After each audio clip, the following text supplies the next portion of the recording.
someone or something else. I can't wait for this report to come out. Lou, thank you very much for joining us today. So, when people say, "Oh, you're in that business," how do you explain these UFOs? Sure. Well, my business has always been that as an investigator. I was an intelligence officer for the U.S. government, so my business was just to find the truth, whatever the truth is, whether it's a terrorism investigation or counterespionage. Yeah, we applied the same methodologies we did investigating terrorist, if you will, operations and operatives as we did with this. And the information is very compelling. It's real. Yeah. Okay, it's real. Are they from another planet? Well, I think it's too early to tell. The three options are that have been presented, that is our secret technology, but we've done a terrible job at coordinating the testing of this technology for decades with ourselves, which is highly unlikely. The second option is that it's foreign adversarial technology, which, if you were to ask me, would be a huge intelligence failure of this country because we've been technologically leapfrogged. Or the third option is that it's something completely different. If it's not ours and it's not theirs, well, then it's someone or something else. I can't wait for this report to come out. Lou. I don't think people are entirely incorporating into their being what this report could mean. In 180 days, Congress is supposed to produce a report.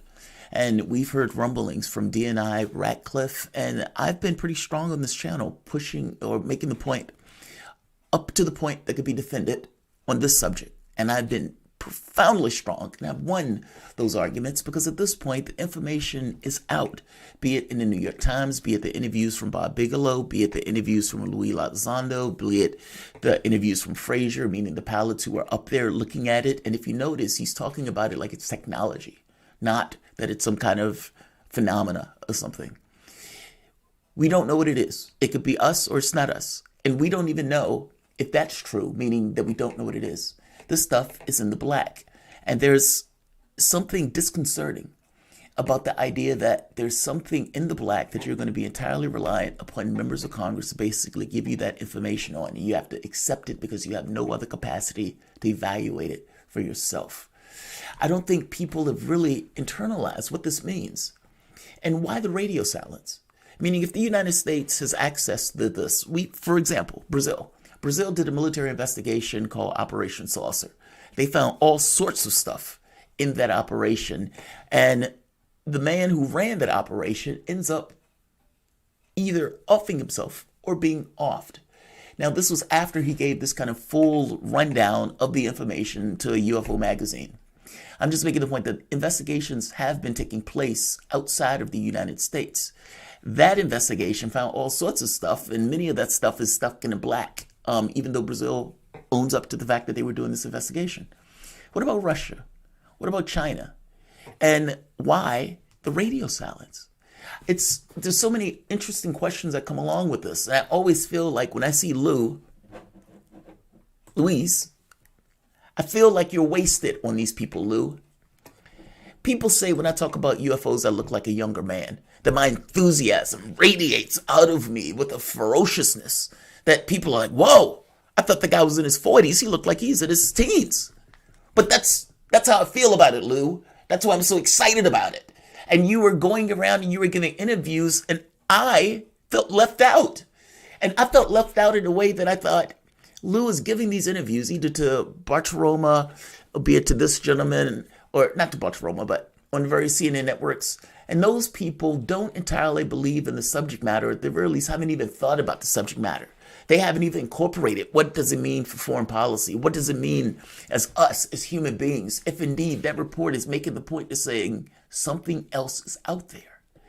And if it's not us, meaning I accept that it can be both, to be honest. And I even accept on some level, even though I think it's wildly impractical, that there could be some kind of breakaway civilization where one aspect of our society figured out a way to use gravity or to use electricity to interact with gravity in a way that gives us this kind of weird phenomena that when our pilots see it, they think it's something.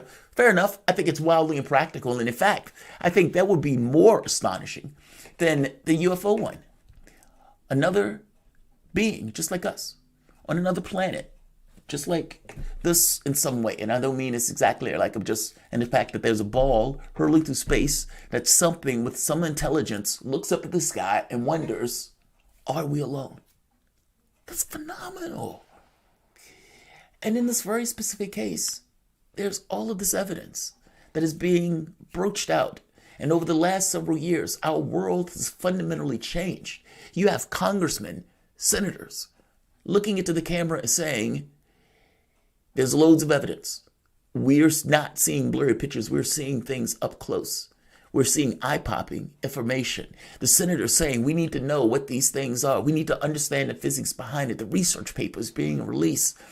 The military personnel that is talking. The changes in regards to the way the Army is working with To the Stars Academy, that in and of itself is astonishing. The Navy changing their personnel in regards to their information and the way they collect that information. All of these things are indicative of a world that has fundamentally changed, where confirmation has been achieved. Not disclosure, no, but confirmation. Chris Mellon, Luis Elizondo is one of these people with information that is putting their finger on the pulse of something and is coming out and engaging the public. And I, Luis, am one of the public that would like to be engaged. Now, I have my own show, Jamarl Thomas. I have 30,000 or so subscribers. I also run a radio show, Fault Lines, on Radio Sputnik on 105.5 FM. We run Monday through Friday, every day, from 7 to 10 a.m. We would love to have you on that show for a 30-minute interview. I would love to have you on my own channel for an interview, but I would accept, even if it was just a Fault Lines interview. It would be a fair interview. It would be intellectually stimulating. And like many of these people, I've contemplated, what does it mean for me as a human being if indeed that report says we're not alone? What does it mean for our own politics from the standpoint of international politics, of us as countries? The United States, Russia, these legal fictions. What does it mean for the way that those countries compete with one another if indeed there's another player on the game board, or at the very least people are aware of this other? What does it mean? What does it mean for our politics? Like, I don't think people entirely incorporate this. If there is indeed technology, there's all sorts of questions that goes along with the fact that there may be potential technology. And Luis, the people are not asking you questions that really get to the root of it. At least I don't think they are. And I'm not necessarily saying this is all, because I haven't seen all of your interviews. But I'm making the point that I would love to have you for an interview. There are questions that I would love to have asked. And you are the person who would know. And so, this is a shameless request for an interview. I can even give you one or two of the questions in a way that I want to kind of go along with this, if it's just a appetizer. It's impossible to know what you know, Luis. Lou, I call you Lou because we're buddies. Lou. So I will rely on your judgment for the moment. Think of everything you've encountered. This includes things in the black, things that you can't tell. And based on questions that you've already encountered, what is the most important aspect of the UFO issue that you've discussed over the past 10 years? And this applies to before and after the exposure of the program, meaning, and the conversations and the people that you're having talks with. What did you know? And what is the most substantial conversation? I'm going to say welcome to the soapbox. And I'm only going to keep this a little bit longer. But I'm going to whet your appetite for one more question. But I guess I'm just trying to make the point that I would love to have you on this show for an interview. I will send the contact information in regards to the interview request. But I definitely wanted to create this because I think you've been an important aspect of the UFO thing. And you've come out and you've given these interviews to the various people who have asked for these interviews. And I've thought you've always been affable. I thought you've always been accessible. And in the areas that you couldn't necessarily talk about, you've always been somewhat tactful in the way that you've gone about it. And so I appreciate that, honestly. As somebody who's been pushing in this particular field for transparency and for this information to come out, especially in adverse times where this wasn't necessarily the world that had changed, I appreciate you coming out and doing it. Welcome to the soapbox.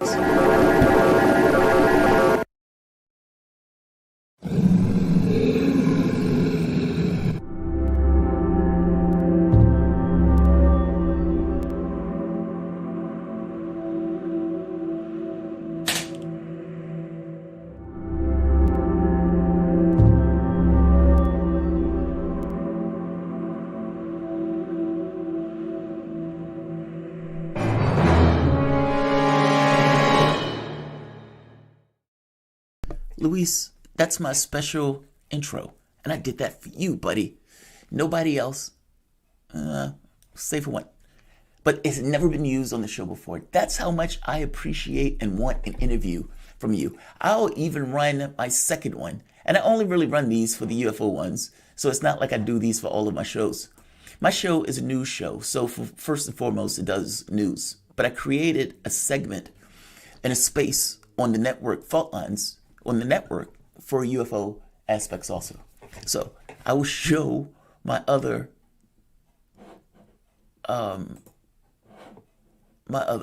before I leave out.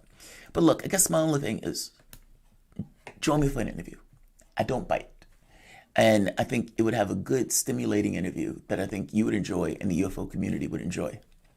What is the most important aspect of the UFO issue that you've never been asked?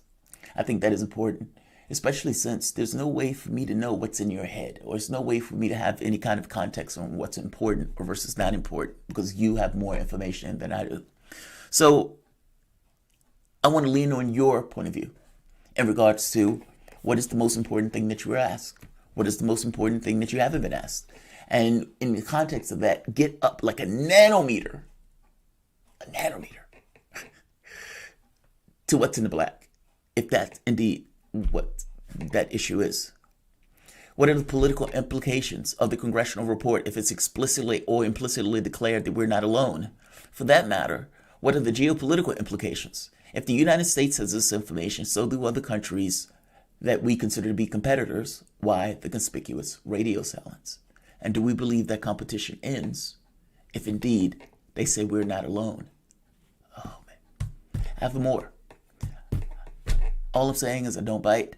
I think we can have a great stimulating conversation, and not to take anything away from the people on Fox News and everybody else who's doing those, but they don't have this kind of lust and urge and want to know.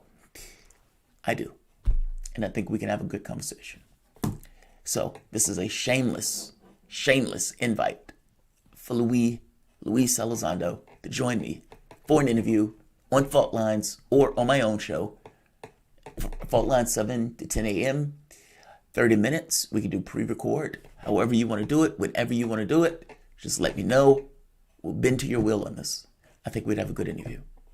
Thanks all. Oh, by the way, send Luis this, just in case he doesn't see it when I post it. Because I do think it would be a really good, stimulating interview that the public and the this channel, not to mention the radio show, will really enjoy and benefit from.